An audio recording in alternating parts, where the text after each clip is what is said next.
What's the biggest fear when writing an ensemble story? It's when those larger-than-life characters start doing whatever they want and tear the plot apart. But Nalita's solution in Fate's Strange Fake is simple. Fill the cast with a few utility characters. And this is the most useful utility character in Fate's Strange Fake. Alexander Dumas, the caster.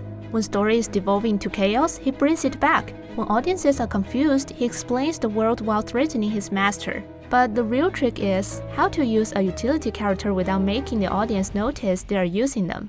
Before answering this question, we have to figure out what do utility characters actually do. A lot of things. They can push the plot forward, steady scenes that are getting out of control, give protagonists the tools or stage to act, and help the audience understand what's going on. See, in most of the time, utility characters are meant to be secondary. That's how Nalita uses them. They enable other characters without stealing their agency. Dumas is the perfect example. When Orlando wants to beat Gilgamesh, Dumas supplies the weapon. When Flat has to take down Avenger, Dumas gives the plane. He doesn't do the hero's work for them, he hands them what they need. Why does that matter? Because tension remains. You can give someone a weapon, but whether they will win with it is still unknown. You can hand over a scheme, but its success is still up in the air. The focus stays on the main character of each event, because the tools are theirs to use, and we're eager to say how they will handle them. And the utility character steps back, lets the protagonist shine, doesn't steal the scene, but still moves the plot along, and also gets memorable moments. Triple win. So in what areas can a utility character be used? Let's look at Nalita's playbook.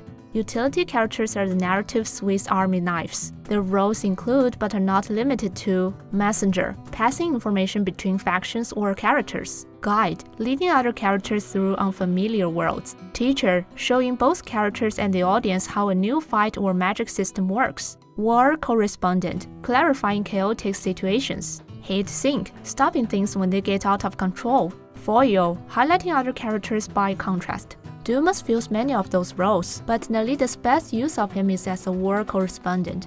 For example, in episode 1, a bunch of characters show up and new viewers might be lost. Who is connected to whom? Then one thread from Dumas ties Orlando, Francesca, and Fadius together. Everything clicks. And crucially, the exposition doesn't feel forced because Dumas reveals it with purpose. He's threatening Orlando. When exposition is wrapped in characters' motivation, it naturally belongs in the scene. Oh, remember this plot, we'll talk more about it later. And episode 11 does the same thing. Some characters tumble into a strange world. Viewers are bewildered, and other characters are busy tending wounds or haven't seen anything, and they can't explain to us. So Nalita keeps Dumas on screen and lets him draw a line. I almost got swallowed by that black mist too, and suddenly it clicks. That world is the one inside the black mist. And Dumas' utility goes beyond exposition. When John dies horribly and everyone's helpless against Avenger, Dumas resurrects the fallen and pushes the war forward, acting both as a hate sink and plot driver. As a foil, his friend-miss dynamic with Orlando is obvious. But the most impressive moment for me is his exchanges with Flat, which reveals Flat's dual nature. While making small talk, Flat distracts and secretly plants a magecraft in the shadows. So Dumas calls him a mature magician, but after planting the magecraft, Flat still casually keeps chatting, leaving Dumas puzzled. In just 2 minutes, Flat's dual image is set. Peak skill at magic, but a somewhat naive oddball. In the Fate's Strange Fake anime, other characters play utility roles too. François's illusions yank battles back on track. Hansa stabilized things in episode 2. The show clearly wanted to spotlight Jester in this episode. First, to deliver a twist where the supposedly dead master returns as a dead apostle. Second, to show his terrifying power and perversion, immediately raising the stakes. But if that kept going, Jester would have killed Orlando by episode 2. Hansa shows up just in time to salvage the situation. Without these characters, the plot could easily run wild.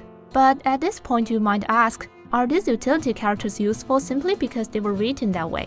Like François happens to be great at illusions and Dumas' skill just naturally flips battles? But is it really that coincidental? Where do these apt abilities come from? The author hasn't shown all the creative process. But there's a simple trick behind these just right coincidences. Reverse engineering. Many writers build characters first, giving them personality and powers, and then let them loose to create the plot. For utility characters, the opposite approach often works better, especially in ensemble pieces. Design the plot first, then reverse engineer characters to fit it. That gives two benefits. Their traits perfectly serve the story's needs, and they feel less like obvious tools and more like real people. For example, what kind of servant does Orlando need? In the anime, the servant can steal the spotlight, so they should be supportive instead of dominant. Their personality shouldn't be hot-headed, or they would charge ahead like Richard or Gilgamesh. So it's better if the servant likes watching from the sidelines. He needs to supply gear, so give him creative skills. He should contrast Orlando's sternness, so add a provocative, humorous streak. Now look in the throne of heroes. Wow, Dumas fits perfectly, and that's her pick.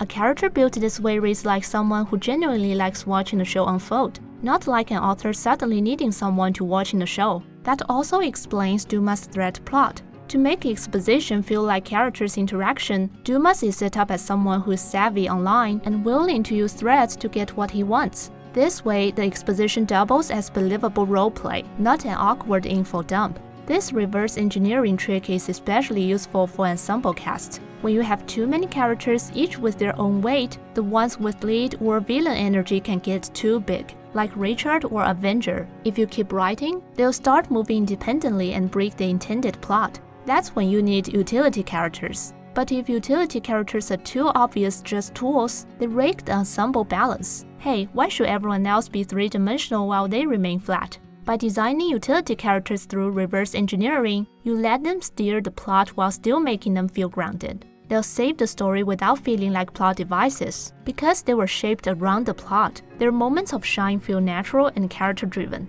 That's all for this video. Oh, and one more note, Dumas' English voice acting surprised me in the best way. Check it out, that's a pleasant shock.